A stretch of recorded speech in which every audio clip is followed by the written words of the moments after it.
terkenal sekali orang mengatakan bahwa Nahdlatul Ulama ini adalah pesantren besar dan pesantren adalah Nahdlatul Ulama kecil.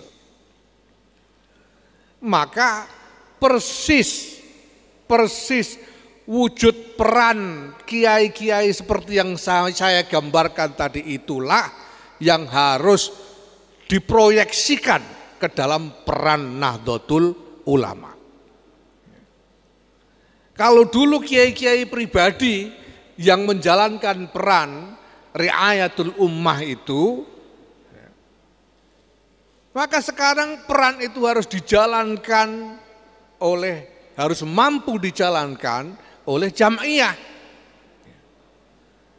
Apalagi sekarang ini kiai-kiai kita ini mungkin zaman sekarang ini lebih banyak disibukkan oleh urusan memelihara lembaga pendidikan masing-masing. Ini sebetulnya saya tidak tahu ini bagaimana cara apa namanya itu ada kasih tanda kurang 5 menit, tapi saya tidak peduli. Saya mau ngomong semau-mau saya.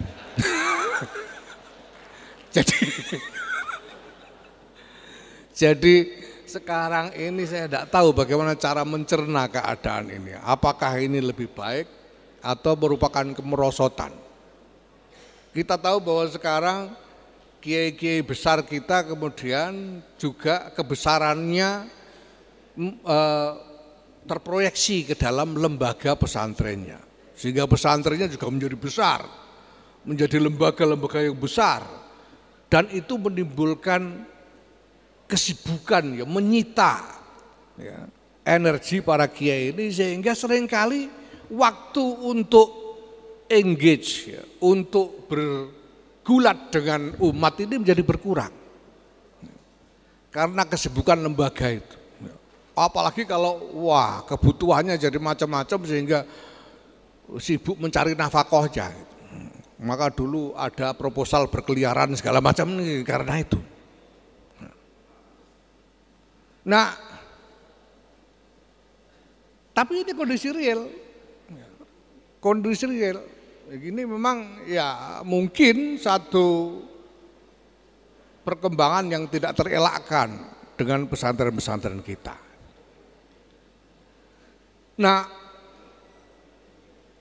apa yang dulu merupakan tradisi dari para kiai, tapi kemudian secara pribadi mungkin kemudian terlalu berat untuk dilaksanakan oleh para kiai itu sendiri, ini semua harus diproyeksikan, ditransformasikan menjadi peran jam'iyah Nahdlatul Ulama. Maka kegiatan-kegiatan, program-program, aktivisme organisasi Nahdlatul Ulama ini harus diarahkan kepada peran riayatul ummah. Nahdlatul Ulama ini harus mengakrabi umat, harus bergulat langsung bersama mereka. Ya, maka lembaga kesehatan NU, apalagi ada Persatuan Dokter NU Arsinung, ini semua ini harus diarahkan pada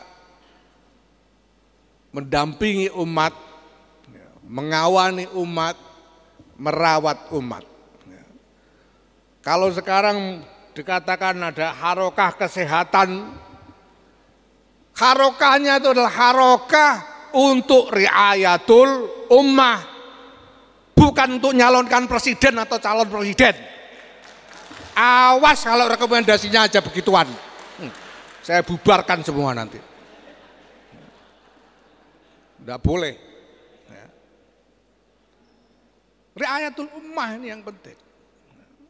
Dan ini yang dibutuhkan dari NU oleh bangsa dan negara ini. Sumbangan dalam soal ini.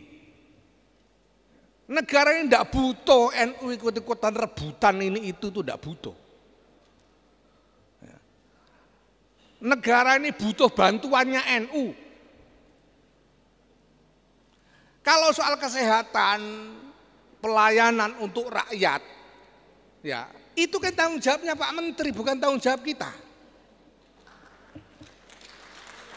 Tanggung jawabnya Menteri Kesehatan, wong yang pegang APBN kesehatan itu Pak Menteri.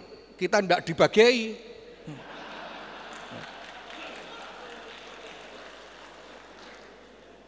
Tanggung jawab Pak Menteri, ini rakyat mau sehat apa sakit, itu yang tanggung jawab nomor 1 Menteri Kesehatan, bukan LKNU, bukan PDNU.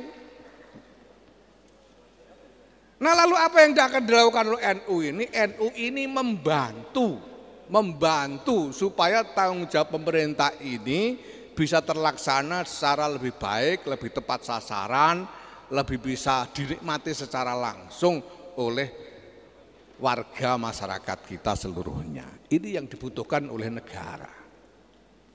Maka dari dulu itu kan tidak pernah kiai-kiai kita ini nyodor-nyodor untuk merebut jabatan ini, itu kan tidak pernah. Dulu itu menjelang kemerdekaan Republik Indonesia, di tengah intensnya ya, pergulatan untuk persiapan kemerdekaan dengan PPKI dan BPUPKI itu, usaha persiapan kemerdekaan Republik Indonesia, di mana di situ Kiai Wahid Hasyim, putra Hadratus Syekh Kiai Hasyim Asy'ari, putranya Mbah Hasyim sendiri, menjadi salah seorang tokoh utama, anggota PPKI, BPUPKI dan Panitia 9. Pada saat itu ada seorang perwira Jepang, namanya Nobuhiro Ono. Yang ini seorang Muslim, jadi alias Abdul Hamid, dia punya nama Islam Abdul Hamid Ono.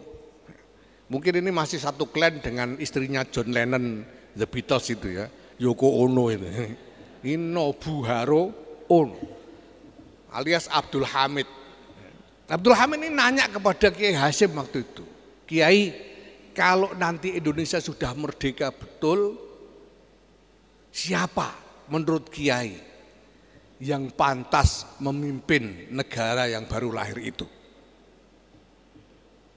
Kiai Hasyim dengan tanpa ragu-ragu menjawab, Insinyur Soekarno. Padahal putranya sendiri ini tokoh utama. Putranya Kiai Hasyim, kenapa enggak sebut? Ya kalau bisa ya Abdul Wahid. Bukan begitu, Mbak. Beliau dengan tidak ragu-ragu menyebut Insinyur Soekarno. Kenapa? Karena beliau melihat dan beliau yakin bahwa yang terbaik untuk memimpin Indonesia pada waktu itu adalah Insinyur Soekarno. Maka Nahdlatul Ulama harus selalu berpikir tentang apa yang terbaik bagi bangsa dan negara ini, bukan yang untuk NU sendiri. Kita tidak peduli dari manapun asalnya, asalkan yang terbaik untuk bangsa dan negara. Inilah khidmah Nahdlatul Ulama, khidmah untuk merawat umat ya, dan khidmah untuk terus membangun negara bangsa yang kita cintai, negara kesatuan Republik Indonesia ini menjadi peradaban yang mulia, yang akan membawa kemuliaan bukan hanya bagi rakyat kita sendiri saja, tapi juga untuk seluruh kemanusiaan.